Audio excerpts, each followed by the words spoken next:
and welcome to Pockenrop in McCartney May. This video is part of my ReImagined series where I take double albums or albums with loads of contemporaneous additional material and reimagine them. There is a sub-series going on at the moment which is reimagining the studio albums of Paul McCartney, where I believe them to be necessary or available for reinterpretation because of all of that additional material. So far in this series, of which you can access a playlist for all of the ones so far in order, I've done Wildlife, Red Rose Speedway, London Town, Back to the Egg from the Wings era, McCartney 2, a double header of Tug of War and Pipes of Peace / Broad Street, Press to Play, Flowers in the Dirt, Off the Ground, which is my most recent video, and Flaming Pie. So we're working our way through towards the most recent releases, which means the next one I'm going to take a look at is Driving Rain. So I did my ranking the tracks of Driving Rain. It wasn't enjoyable for anybody, and I have had an alternative version of Driving Rain in my head for a very long time. I have, of course, burnt it onto a CD, and it's Driving Rain is way too long. It is probably, although it was never released or marketed as such, a double album. There is second-rate material on there, second-rate writing, second-rate lyrics, not great Paul singing. So there's a lot wrong with Driving Rain. I've had a go at improving it. So my remit for this is the album itself and a handful of material that came out 2 or 3 months afterwards, and the tour. You'll see why. So let's have a go. Side 1 opens with Vanilla Sky. So we've immediately got something different from the original album. So Vanilla Sky as a song was made for the film. It opens with the lines, "The chef prepares a special menu for your delight, oh my." I think that's actually a really good opening track. I think it invites you into this album. So Vanilla Sky opens side A. Track 2, Lonely Road, live, from the Back in the US and Back in the World. The reason is I actually quite like the opening bass of Lonely Road, but I do think on the studio album, Paul is not in his best voice. It's much better by the time he's touring it. And so the vocal on Lonely Road live is far better. And as a result, the song shines better and there's a bit more energy. So we've got Lonely Road live. Track 3, one of the gems of the record. Yes, this album, despite its flaws and my personal view that it's the worst album of original material he ever released, Magic, a song about meeting Linda. So bear in mind, this album came out as he was in a new relationship post the death of Linda, and he's still writing songs about Linda and performing them. Magic is a really, really good song. So that opening 1, 2, 3 punch of Driving Rain is really good.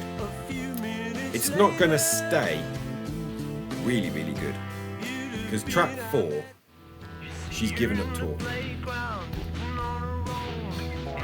I like enough of She's Given Up Talking to keep it on the record, but this was very close to being culled, as it's a very odd song.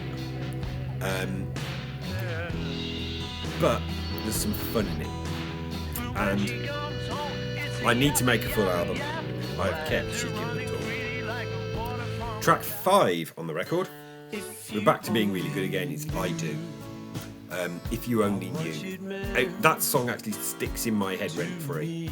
I was thinking the other day that I don't think there's a day goes by that I don't have something in my head or listen, so it goes into my ears, of something by Paul McCartney, whether that's Beatles or his solo stuff. I think every day he soundtracked my life that much.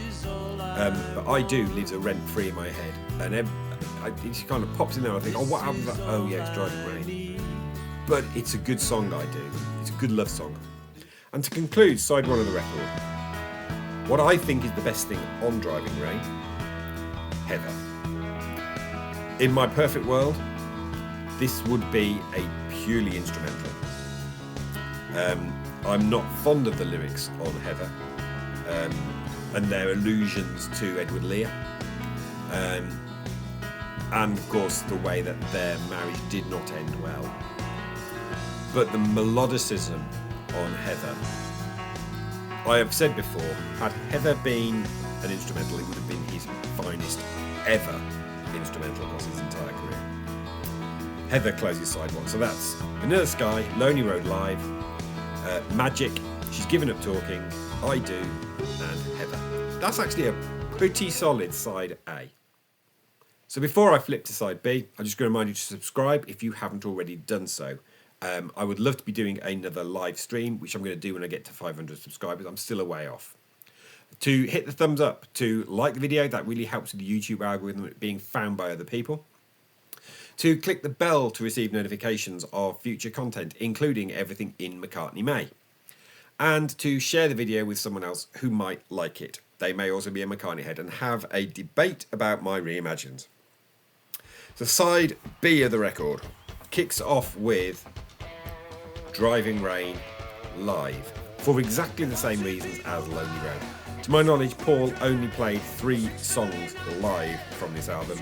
They were Lonely Road, Driving Rain and Your Loving Flame. And like I say, his voice is in better nick on the live versions, and so Driving Rain live, it actually puts a little bit more oomph into the song as well, just like Lonely Road. Track 2 from side B, Your Way. Slightly country Paul. I like country Paul. I've said it many times, things like Country Dreamer, Send Me the Heart, really, really good song, and Sally G. So I quite like a bit of country Paul, and Your Way fits that mould quite nicely, and I think it's a good, fairly strong song. Track 3, I have placed From a Lover to a Friend. This was a bad choice of single. Apparently it was Ringo's suggestion. You shouldn't really be taking single release advice from Ringo. But it has its place. That's the best I can say about From a Lover to a Friend. And not as a single is one of them.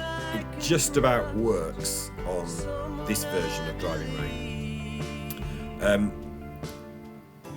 Track 4. This is where I've placed Your Loving Flame. Now, unlike the other 2 that were done live, I've gone with the studio version because I think the live version, in my recollection, it sounds a little bit more ponderous. This is one of the songs that is trotted out as being Driving Rain's good because of something like Your Loving Flame. But Your Loving Flame is one of his weakest ballads, in my opinion. Lines like, what am I to do? I'd be feeling blue, sitting here without you, is really Moon and June.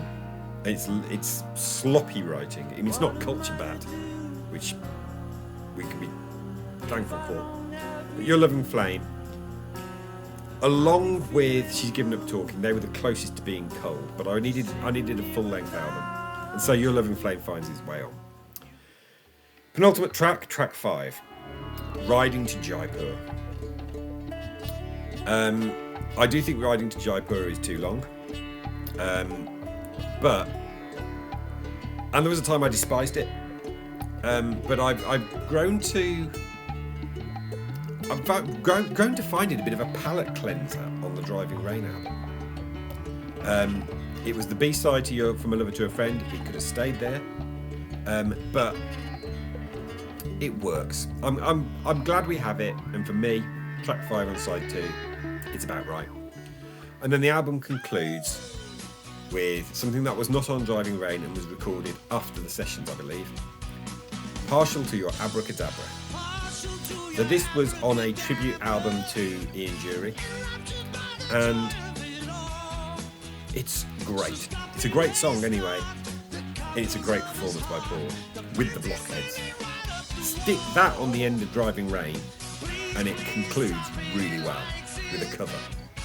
So, side 2 of my version, Driving Rain live, Your Way, From a Lover to a Friend, Your Loving Flame, Riding to Jaipur, and Partial to Your Abracadabra.